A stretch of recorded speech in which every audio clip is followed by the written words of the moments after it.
It is media's process that is most powerful, rather than the content it presents. However, content, whether enhancing or dangerous, might be very powerful as well.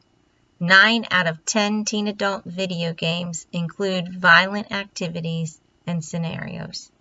The main concern with Fusion is it involves the seduction of the person or subject into the media event in a complete way. The subject loses its identity in media during the fusion process. This can lead to a dissociative state whereby the subject understands themselves to have more than one persona. The actual state of fusion involves the dissolution or the dissolving of the subject into the event to the extent that the identity of the original subject no longer exists. Instead, the subject becomes the character within the game or virtual reality. The reality of the virtual becomes the reality of the person. The person is absorbed into the virtual and becomes the other.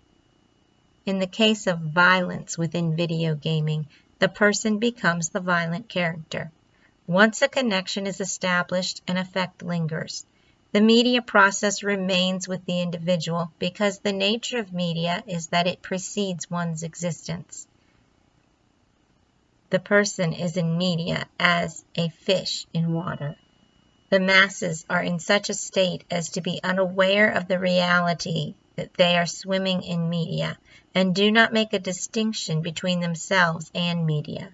The subject becomes the other in the Lacanian sense. Identity is eclipsed and the masses meet their identity through the subject-media process. The subject, playing an identity within the game, takes on the beliefs of the game's reality. The person carries with them outside of the game the reality of the gaming experience to the extent that the distinction between subject and object, real or virtual, is not clear at all.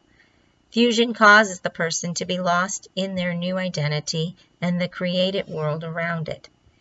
Media have invaded the very life of the individual, and the person has become the subject of media. The blurred lines can offer rewards like developing the ability to harm or kill others in any reality. When given a lot of time, adeptness is part of learning to kill in the gaming world. The problem is since each person is already swimming in media, which carry the master narrative for the person, they will be unable to avoid being entrapped. Harming the other and believing one has many lives supports some kind of belief in a constructed immortality. Lives are built up in accordance with the numbers of points or the power one accumulates in a particular game scenario. The relationship between violence and violent video games has become an ongoing discussion for some time. An understanding of the subject media process and fusion help us to procure some answers to these questions. When the subject is eclipsed by an object or media, whereby the subject becomes objectified, the control and efficacy once owned by the subject are compromised, and the result could be that the virtual lived experience will make its way into the world of flesh and blood. On the other hand, one must consider there is no distinction between virtual and actual. The subject media process has secured the reality of the masses, as actual becomes the virtual, and therefore all is virtual. After this realization that one is trapped in the virtual, the implications of gaming and virtual reality are strongly on the side of understanding the danger of the gaming world. Again, Murphy notes that internet games, quote, strive to recreate the complexities of societies at war and underlies battle can involve hundreds of participants at a time. This striving is not in vain because these simulations are quite accurate. The technology used for virtual reality and gaming is sophisticated enough to be used for certain military operations. It is the assumed or virtual knowledge that presents as real in media of all kinds. Nonetheless, knowledge is distinctly linked to power. As explained by renowned philosophers like John Locke, Michel Foucault, Aldous Huxley, and many others, there is in the gaming venue a source of illusory skillfulness and purpose. One adept in playing video games accepts a different kind of talent and intelligence. Knowledge of gaming is valued because the production of games is a huge industry. Each person vetted in video games feels as though they are special persons with experience in the creative knowledge that can be used by the industry. Sadly, not every gamer is talented enough to create those games that fuel the habits of other gamers. There seems to be a need for creating content that will extend and sustain playing time. Video games are now considered a sport and a lucrative industry. It can be noted that video games are promoted on social media as well. Though jobs are created, minds are also become trapped in the wonders and often the violence of game playing. Game playing on the internet is an example of how one can become lost in media and enclosed in a game, trapped not as an addiction, but as seduction and a venomous strike by a force that is wildly out of the control of the individual. There is no way possible for the gamer to escape the game upon being seduced. Once in the terrain and the landscape of the life of the game, the reality is at once generated and manifested in the mind of the gamer. Many never leave the game because they perpetuate it in their minds throughout their real life.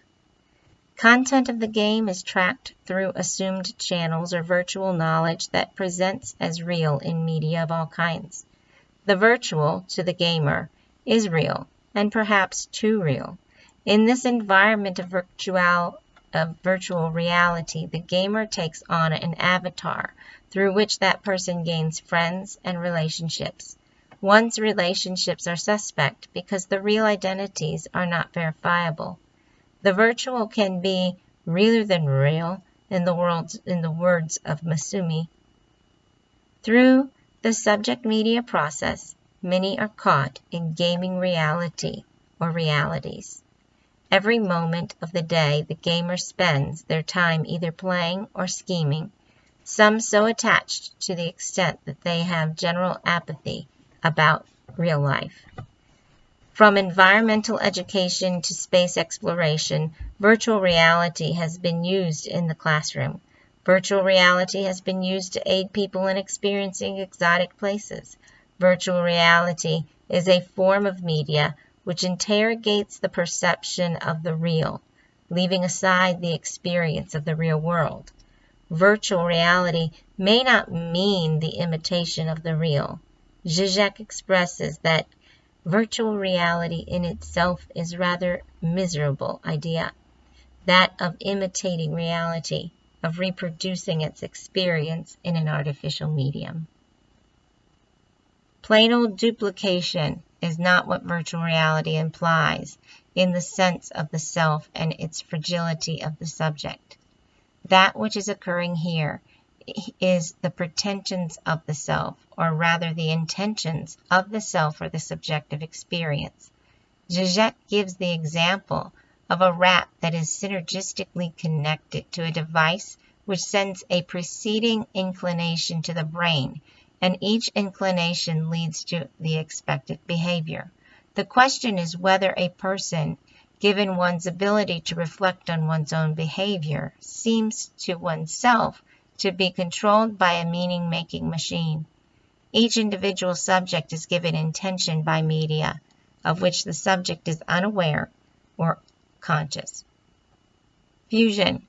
When the individual enters the virtual world, process unwittingly and experiences a loss during the process.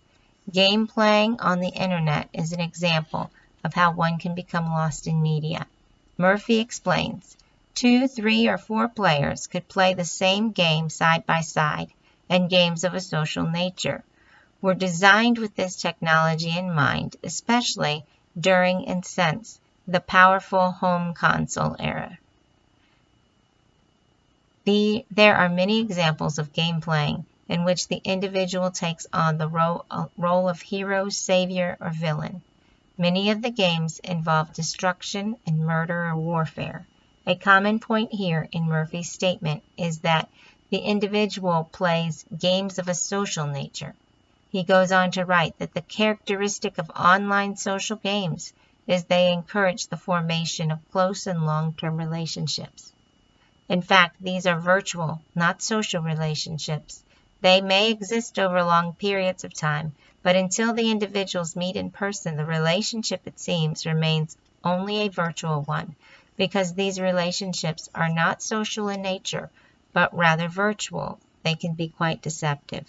The actual person at the other media device can have an identity while maintaining a virtual identity online. These relations can involve many individuals from anywhere on Earth.